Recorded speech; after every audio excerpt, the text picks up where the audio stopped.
All right, let's dive into our new series on adaptation studies. Today we're getting into the basics, looking at how, and maybe more importantly, why our favorite stories get told and retold over and over again. You ever get that feeling of déjà vu at the movie theater? You know, another reboot, another remake, a sequel to a story you feel like you just saw. It kind of feels like Hollywood's running out of ideas, right? But what if there's something way deeper going on here? What if this endless cycle of retelling stories is actually a really basic, really human way that we make sense of our world? So, this whole thing, this constant retelling, it isn't just some Hollywood trend. It's a core idea, a whole field of study actually, called adaptation. And it's all about digging into our fundamental need to revisit and totally reimagine the stories we love. The scholar Linda Hutcheon puts it perfectly. She calls it the process of telling and retelling stories, showing and reshowing. What I love about this is that it's not about just making a copy. It's a living, breathing process. It's an active conversation with a story that can stretch across decades, even centuries. And that's really the heart of it, you know? Adaptation isn't about trying to preserve a story perfectly, like a museum piece. It's the exact opposite. It's about keeping stories alive, breathing new life into them so they can speak to a new generation, a new culture, a totally new audience. It's how stories evolve. It's how they survive. To really see this in action, let's talk about the king of adaptation, William Shakespeare. Seriously, nobody's been adapted more. Now, when you hear the name Shakespeare, what's the first thing that pops into your head? Is it a dusty book from English class? Or is it a huge blockbuster movie? That tension gets right to a really cool debate.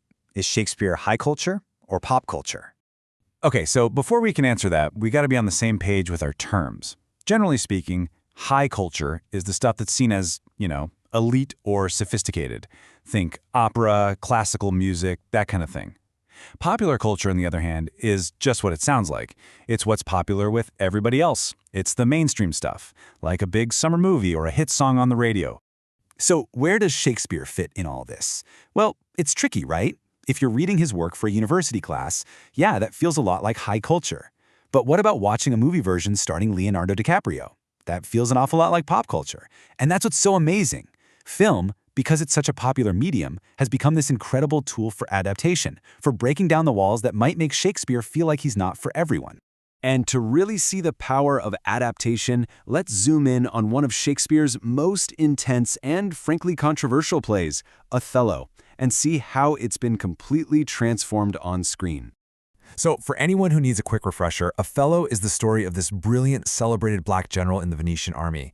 His whole world comes crashing down after he secretly marries Desdemona, who's the daughter of a white senator. The play is just this raw, powerful look at racism, jealousy, and what happens when you're seen as the other. Now this is fascinating. The history of just playing the character of Othello is its own story of adaptation.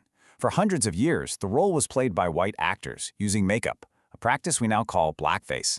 It wasn't until 1995, which is not that long ago, that Lawrence Fishburne became the first black actor to play Othello in a major movie.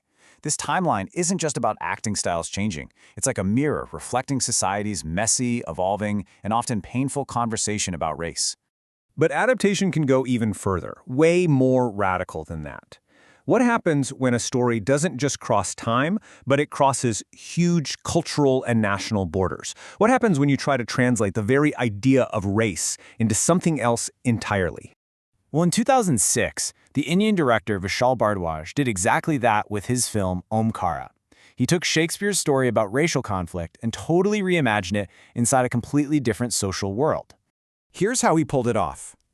First, forget Venice. The setting became the gritty, violent political world of Uttar Pradesh in India. Second, the noble general Othello became Omkara, a tough political enforcer who was half-caste. And this is the big one. The central conflict of race got translated into the incredibly complex social hierarchy of the Indian caste system. Now we've got to be clear about something. This idea of swapping race for caste, it is not a simple one-to-one thing.